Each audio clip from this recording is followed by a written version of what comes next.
السلام عليكم ورحمة الله وبركاته. وعليكم السلام ورحمة الله. الحمد لله الملك المعبود ذي العطاء والمن والجود واهب الحياة وخالق الوجود، ثم الصلاة والسلام على من اختص بالخلق العظيم وعلى آله وأصحابه أجمعين. أما بعد فقد قال الله تبارك وتعالى في كلامه المجيد وفي فرقانه الحميد: يا أيها الذين آمنوا أطيعوا الله وأطيعوا الرسول وأولي الأمر منكم. وقال النبي صلى الله عليه وسلم: اسمعوا وأطيعوا، وإن استعمل حبشي كأن رأسه زبيبا، أو كما قال عليه الصلاة والسلام। সকলে মহব্বতে দুরূদ শরীফ পাঠ করি। আল্লাহুম্মা সাল্লি আলা সাইয়্যিদিনা ওয়া নাবিয়্যিনা ওয়া শাফীঈনা ওয়া হাবিবিনা ওয়া মাওলানা মুহাম্মদ সাল্লাল্লাহু তাআলা আলাইহি ওয়া আলা আলিহি ওয়া আসহাবিহি ওয়া বারাকা ওয়া সাল্লাম।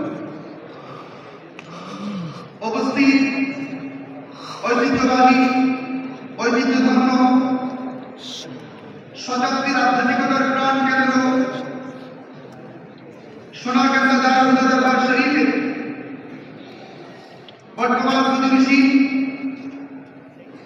আলা মুফতি সাহেব কেবলা, যিনি আমাদের রাহবার, যিনি আমাদের মুর্শিদ, যিনি আমাদের কান্ডারি, যিনি আমাদের পাঁচজীবী, যিনি আমাদের পীর, আমরা দোয়া করি আল্লাহ পাক রব্বুল আলামিন হুজুরের হায়াতকে দীর্ঘায়িত করুন, করি আমিন। উপস্থিত সম্মানিত অতিথিবৃন্দ, বাংলাদেশ ইসলামী যুব কাফেলা ও বাংলাদেশ ইসলামী ছাত্র কাফেলার নেতৃবৃন্দ, আমন্ত্রিত হাজরাত, উলামায়ে কেরাম, উলামায়ে আযম, সোনারগাঁও দরবার শরীফের মুহিদ্দিন, আমার প্রিয় হাজরিন, আসুন সকলে মিলে সর্বাগ্রে আল্লাহ সুবহানাহু ওয়া তাআলার আলিশান দরবারে অবনত বসে শুকর ও সুজুদ জানাই যে মহান রব্বে করিম, রব্বে আলা, রব্বে কাবা, রব্বে কায়নাত বড় দয়া করে, অনুগ্রহ করে, অনুকম্পা করে আমাদের আজকের এই সম্মেলনে অংশগ্রহণের সুযোগ করে দেবেন। সেজন্য শুকরিয়া জ্ঞাপন করি আলহামদুলিল্লাহ। তার পাশাপাশি অসংখ্য গণিত দুরূদ আর সালাম প্রেরণ করছি হুজুর নূর সাল্লাল্লাহু আলাইহি ওয়াসাল্লামের কদম মোবারকে। সকলে দোয়া করে পড়ি সাল্লাল্লাহু আলাইহি ওয়াসাল্লাম।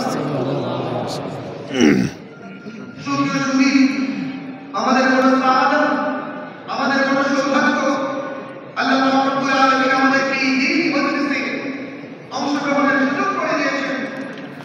আমাকে একটি নির্দিষ্ট বিষয়ে কথা বলার জন্য বলা হয়েছে। ইনশাআল্লাহ স্বল্প সময়ে এই বিষয়ের উপরে মোলাম্মাত কিছু কথা বলেই আলোচনা নীতি টানবো। ওমা তাওফীক ইল্লা বিল্লাহ। আমাকে বলা হয়েছে নেতার তত্ত্ব ও কর্মীর গুণাবলী, এই শীর্ষক কথা বলার জন্য পরিবার,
বাংলাদেশ ইসলামের যুবকেরা, বাংলাদেশ ইসলামের ছাত্রছাত্রীরা এই বিপ্লব ছড়িয়ে দিতে চাই, এই জয়গান ছড়িয়ে দিতে চাই, তাহলে অবশ্যই আমাদের সংগঠনের প্রতিটি কর্মীকে তার নেতারা লক্ষ্য করতে হবে।